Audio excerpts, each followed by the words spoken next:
எதிர்பார்ப்புகள் அப்படின்றது எல்லாருக்குமே இருக்க தானே செய்யுது. ஒவ்வொருத்தருக்கும் ஒவ்வொரு விதமான எதிர்பார்ப்பு. இந்த பிரபஞ்சம் எல்லாருக்கும் எல்லா நேரத்துலையும் சாதகமான பலன் தர்றதில்லைங்க. ஒவ்வொருத்தருக்கும் ஒவ்வொரு தருணத்தில் தான் சாதகமான பலன் தரும். குரு பயிற்சி காலகட்டத்தில் மிதுன ராசியில் பிறந்த நண்பர்களுக்கு எந்த மாதிரியான மாற்றங்கள், எந்த மாதிரியான பலன்கள் இந்த பிரபஞ்சம் தரப்போகுதுன்றது பற்றி தானுங்க ஆதாரபூர்வமாக வேதகால முறையில் துல்லியமாக இந்த பதிவில் நம்ம பார்க்க போகிறோம். விசுவாவாசு வருடம் சித்திர மாதம் 31ஆம் தேதி, ஆங்கில மாதத்துக்கு மே மாதம் 14ஆம் தேதி புதன்கிழமை இரவு 10:36 தானுங்க குரு பகவான் பயிற்சி அடைகிறாரு. மிருகசீரிச நட்சத்திரம் 2வது பாதத்திலிருந்து மிருகசீரிச நட்சத்திரம் 3வது பாதத்துக்கு ரிஷப ராசியிலிருந்து மிதுன ராசிக்கு ஜென்ம குருவாக போகிறாருங்க குரு பகவான். அப்போ மிதுன ராசி நண்பர்களுக்கு குரு பகவான் தொழில்ஸ்தானாதிபதி, திருமணஸ்தானாதிபதி. அப்போ தொழில்ஸ்தானாதிபதி, திருமணஸ்தானாதிபதி ஜென்மத்தில் வர்றது சாதகமாக அல்லது பாதகமானு கேட்டிங்கன்னா, சாதகம் இருக்க தான் செய்யுது, சாதகமாக இருக்க தான் செய்யுது. ஆனாலும் ஒரு சில பாதகத்தை கொடுத்துரும். சூதானமாக செயல்படுங்க. ஜென்மகுரு வரும் பொழுது அப்பேற்பட்ட ராமரே வனவாசம் போனார். புலிப்பாணி சித்தர் ரொம்ப அற்புதமாக ஒரு 4 வரியில் ஒரு கவி சொல்லியிருப்பார். பாரப்பா இன்னும் ஒரு பகர கேளு, பரமகுரு ஜென்மத்தில் வந்தபோது கூரப்பா கோதண்டபாணி வீரன் கோற்றவனே குடியேறி போக செய்தார், ஜாதகனுக்கு வேதை மெத்த சிவசிவா செம்பொன்னு நாசம்ன்றார். பறக்க பறக்க பாடுபட்டாலும் பாட்டுக்கு தகுந்த பலன் ஒன்றும் கிடைக்க போகிறதில்லை. 10 ரூபாய் சம்பாதிச்சாலும் 10 ரூபாய்க்கு உண்டான செலவு கண்டிப்பாக இந்த குரு பயிற்சி காலகட்டத்தில் வரதான் செய்யும். அதிசார பயிற்சி மிதுன ராசியில் பிறந்தவங்களுக்கு ரொம்ப நிறைவாக இருக்கும், ரொம்ப பிரமாதமாக இருக்கும். இந்த நாட்களுக்காக தான் இத்தனை நாள் நான் எதிர்பார்த்துக்கிட்டு இருந்தேன், இதுக்காக தான் இம்போட்டு கஷ்டப்பட்டேனா அப்படின்னு நீங்கள் சொல்லக்கூடிய அளவுக்கு அக்டோபர் மாதம் 18ஆம் தேதிக்கு மேற்கொண்டு விபரீத ராஜ வளர்ச்சி மிதுன ராசி நண்பர்களுக்கு ஏற்படும். ஆனால் ஜென்மகுரு வரும் பொழுது முடிஞ்ச அளவுக்கு கொஞ்சம் சூதானமாக இருங்க. எந்த விஷயத்தில் சூதானமாக இருக்கணும்னா, ஏற்கனவே ஒரு தொழில் செய்துக்கிட்டு இருக்கிறீங்க, அந்த தொழில் இன்னும் அதிகப்படுத்தலாமா, ஒரு 2 லட்சம் ரூபாய் போட்டு ஒரு தொழில் செய்துக்கிட்டு இருக்கிறீங்க, ஒரு 10 லட்சம் ரூபாய் போட்டு அந்த தொழில் அதிகப்படுத்தலாமான்னா இந்த நேரத்தில் வேண்டாம். மே மாதம் 14ஆம் தேதியிலிருந்து அக்டோபர் மாதம் 18ஆம் தேதி வரை என்ன இருக்கோ அதை அப்படியே செய்துக்கிட்டு வாங்க. இப்போ தொழில் செய்கிறவங்களுக்கு மட்டும் கிடையாதுங்க. ஒரு நிறுவனத்தில் நான் வேலை செய்துக்கிட்டு இருக்கிறேனுங்க, வேண்டாம் வெறுப்பாக நான் வேலை செய்துக்கிட்டு இருக்கிறேனுங்க, வேறு வழி இல்லாமல் வேலை செய்துக்கிட்டு இருக்கிறேனுங்க, கமிட்மெண்ட்டுக்காக நான் வேலை செய்துக்கிட்டு இருக்கிறேனுங்க, உண்மைது தான். பொதுவாக மிதுன ராசி நண்பர்கள் சம்பாதிக்கணும்னு நினைக்கிறத விட சாதிக்கணும்னு நினைக்கிறவங்க தான் அதிகமாக இருக்காங்க. அடுத்தவங்க கிட்ட போய் வேலை செய்யணும்னு நினைக்கிறத விட அடுத்தவங்களுக்கு வேலை கொடுக்கணும்னு நினைக்கிறவங்க தான் மிதுன ராசியில் பிறந்தவங்க, ஆணாக இருந்தாலும் சரி பெண்ணாக இருந்தாலும் சரி அதிகமாக இருக்காங்க. உங்களுக்கான நேர காலங்கள் வரும்போது நீங்கள் சாதிச்சுக்கிடலாம். மே மாதம் 14ஆம் தேதியிலிருந்து அக்டோபர் மாதம் 18ஆம் தேதி வரை தயவு செய்து அகலக்கால் வைக்க வேண்டாம். ஒரு விஷயம் நல்லா புரிஞ்சுக்கிடுங்க. சொந்தம் பந்தம், அண்ணன் தம்பி, அக்கா தங்கச்சி, மாமன் மச்சான் 1000 பேர் இருந்தாலும் மிதுன ராசியில் பிறந்தவங்களுக்கு அது என்னவோ ஒரு சாபம் மாதிரி தானாக கையை ஊனி கரணம் போட்டு சின்னப்பட்டு சிரமப்பட்டு தான் மேலுக்கு வரக்கூடியவங்க தான் அதிகமாக இருக்காங்க. இருக்கிற நிலைமையிலேருந்து மேலே போகலனாலும் பரவாயில்லைங்க, யாரும் கேட்டுக்கிட மாட்டாங்க. இருக்கிற நிலைமையிலேருந்து கீழே போயிட்டால் சங்கடமாகி போயிடும் இல்லை. அதனால் ஏப்ரல், அதாவது மே 14ஆம் தேதியிலிருந்து அக்டோபர் மாதம் 18ஆம் தேதி வரை, அதுவும் மிருகசீரிச நட்சத்திரம் சொல்லக்கூடிய செவ்வாவுடைய நட்சத்திரத்தில் குரு பகவான் இருக்கிற சூழல் கொஞ்சம் சூதானமாக இருங்க. ஏன்னா செவ்வாய் ஒரு வகையில் மிதுன ராசியில் பிறந்தவங்களுக்கு லாபஸ்தானாதிபதியாக இருந்தாலும் ஒரு வகையில் விரயஸ்தானாதிபதி. அப்போது செவ்வாவுடைய சாரம் மிருகசீரிச சாரத்தில் இருக்கும் பொழுது குரு முழுக்க நல்லது பண்ணிடுவார் அப்படின்னாலும் நினச்சிக்கிடாதீங்க.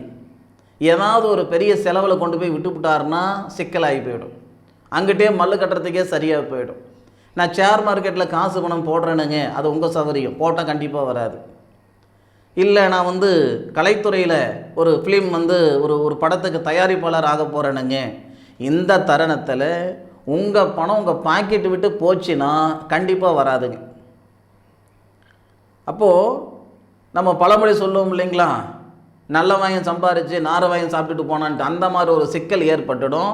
முடிஞ்ச அளவுக்கு உங்கள் குடும்பத்துக்கு அல்லது உங்களுக்கு அல்லது உங்களை சார்ந்தவங்களுக்கு ஏதாவது அத்தியாவசியமாக வாங்கணும் செய்யணும் பண்ணணும்னா தாராளமாக செஞ்சுக்கிடுங்க.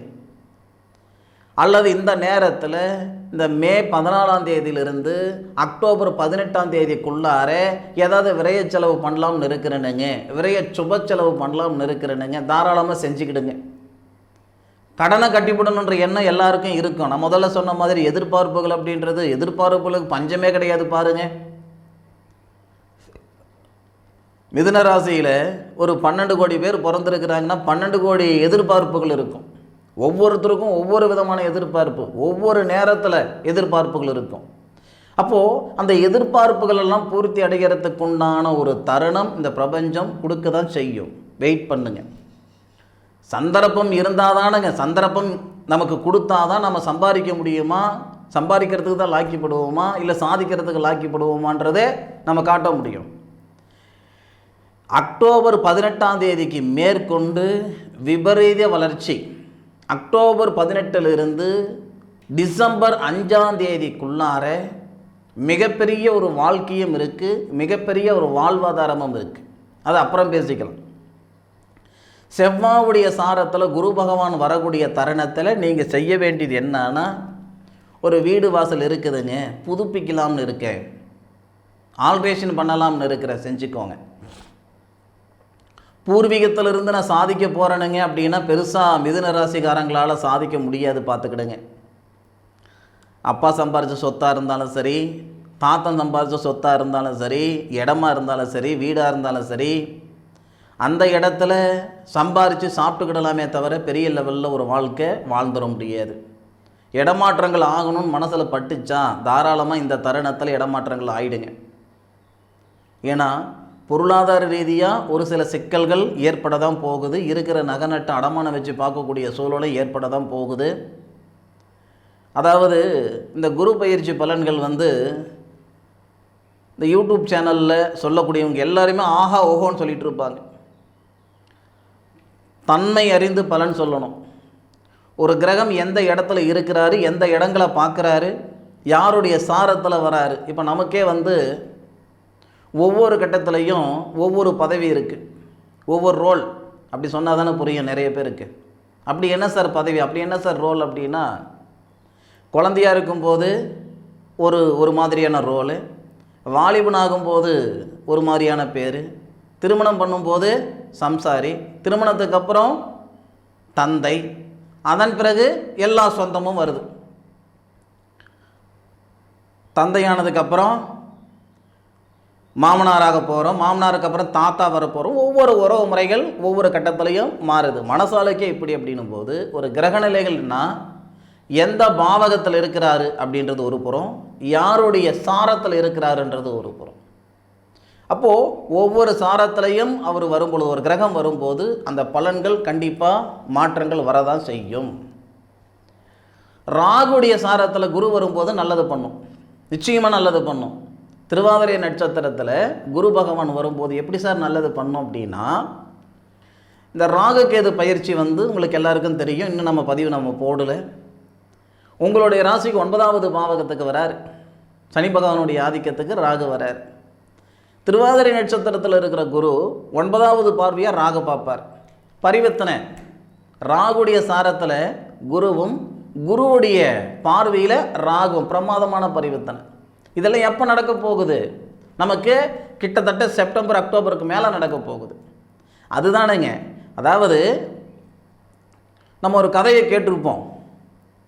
இது அந்த ஒரு கதை தான் வித்தியாசமாக சொல்லுவாங்க. எப்படின்னா 10 அடியில் புதையல் இருக்குது அப்படின்னு ஒருத்தர் சொன்னாங்க. 9 அடி தோண்டிட்டாங்க. 1 அடி தோன்றதுக்குள்ளார கஷ்டப்பட்டுட்டு விட்டுட்டு போயிட்டாங்க. ஒரு 2 கிலோமீட்டரில் ஒரு அதிர்ஷ்டம் இருக்குது, அங்கங்கே தங்க காசு கிடக்குது, அது எடுத்துக்கிட்டோம்னா பின்னுக்கு இருக்கிறது தெரியும். இந்த மாதிரியெல்லாம் நிறைய கதைகள் நம்ம கேள்விப்பட்டிருப்போம். அந்த மாதிரி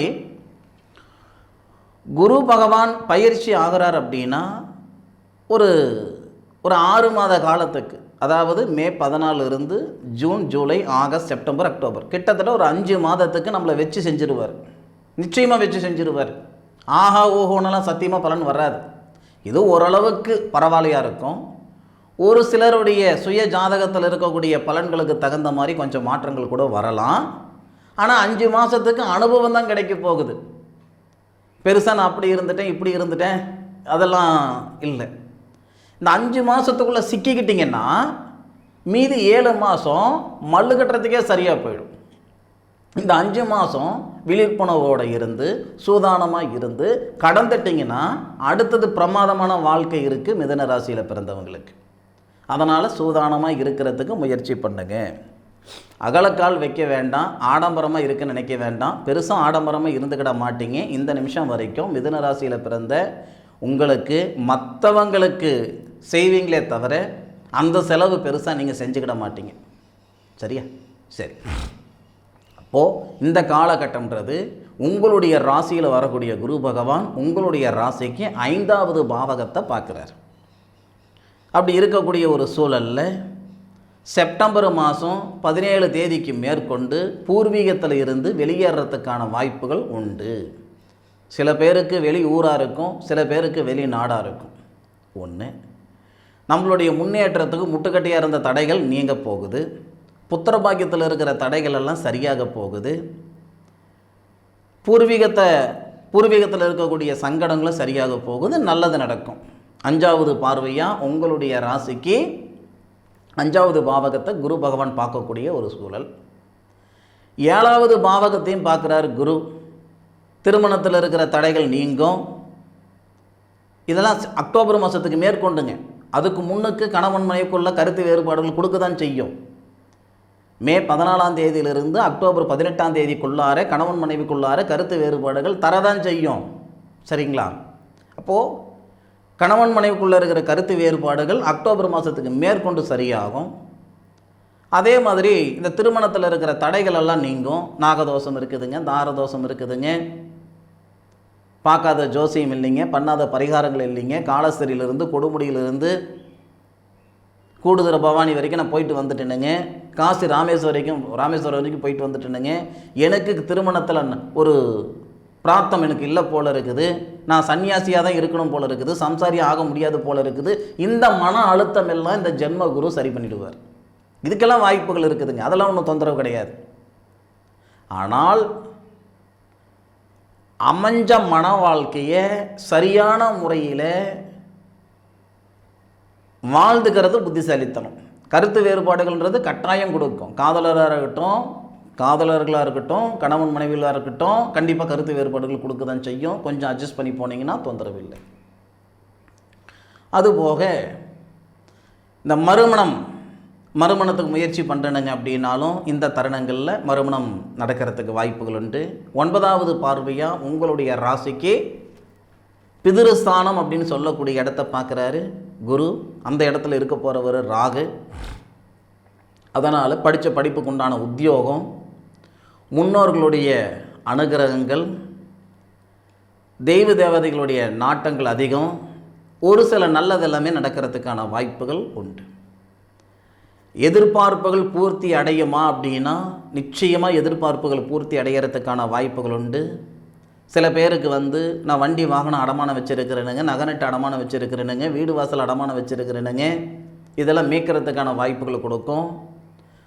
அதாவது நவம்பர் டிசம்பர் இந்த 2 மாதம்ன்றது மிதுன ராசியில் பிறந்த நண்பர்களுக்கு பிரமாதமான மாதமாக இருக்கும்.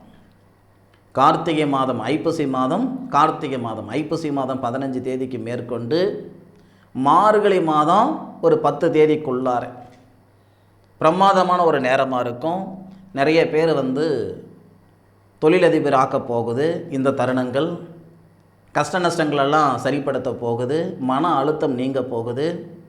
ஒரு சில நல்ல விஷயங்கள் எல்லாமே இந்த குரு பயிற்சி காலத்தில் வரும். சாதகத்தை கொடுக்கக்கூடிய இந்த பிரபஞ்சமே உங்களுக்கு பாதகத்தை கொடுப்பாரு, பார்த்துக்கோங்க. முன்னுக்கு 5 மாத காலம் அமைதியாக பொறுமையாக ப்ராட் மைண்டாக இருந்தீங்கன்னா பின்னுக்கு இருக்கக்கூடிய அந்த நல்ல விஷயங்கள் நீங்கள் அனுபவிச்சுக்கிடலாம். நீங்கள் முன்னுக்கே சிக்கிக்கிட்டீங்கன்னா அதில் மல்லு கட்டுறதுக்கே உங்களுக்கு சரியாக போயிடும், பார்த்துக்கிடுங்க.